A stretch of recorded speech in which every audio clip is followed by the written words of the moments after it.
This is the knowledge requirement video for our green stripe belts. So much like our previous two belts here, our green stripes have three things to remember. They have an interpretation or a pattern meaning, and they have two oral questions representing some important aspect of Taekwondo or why we do the things we do. So first of all, our interpretation. We are on to Do-san, the pattern now. The Do-san is a bit of a longer one.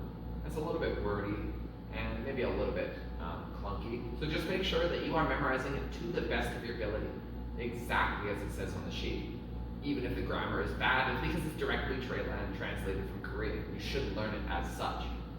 So Do-san is the pseudonym of the patriot An Chang-ho, who lived from 1876 to 1938. He devoted his entire life to furthering the education of Korea and its independence movement. I added something in there, and I want you to double check with me to see what I added, what's supposed to be there, what's not supposed to be there.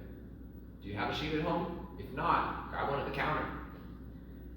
Now, that's our interpretation. Our green stripes also need to know two oral questions. First of all, and this will make sense to you if you've already learned your pattern, is how many degrees off the center line is the wedging block in Do-san?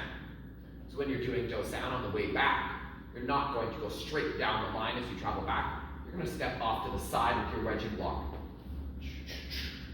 And then you'll step back to the other side with your next wedging block before traveling right down the middle again. So it's really important that both of those angles that you step off at are the same angles. And the answer is 22.5 degrees. If you're not really good at your degrees, remember that straight down the center line is 0 degrees. If you turn all the way to your side, on either side, that's going to be 90 degrees.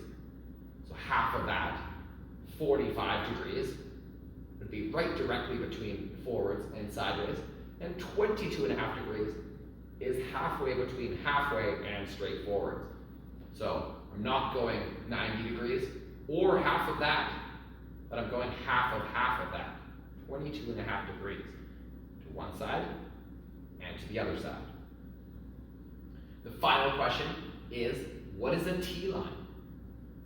Now, a T-line, we've actually already talked about it a little bit at our yellow stripe belts, is one of those pattern diagrams. So the correct answer is that a T-line is the invisible diagram that all patterns must follow. Also, different diagrams represent different meanings. So at this point in our belt journey, we've only done a couple of different pattern diagrams. You've done a plus diagram, you've done an I diagram, and that's it. As you get to the next few belts, you're going to continue to learn different diagrams and their meanings as well, and built into their interpretations. In fact, if you look at your interpretation sheet, you could probably find a couple of them there already. So again, to finish off, our green stripes need to know three things. The interpretation for Do-san, what is a T-line, and how many degrees off the center line is the wedging block in Do-san?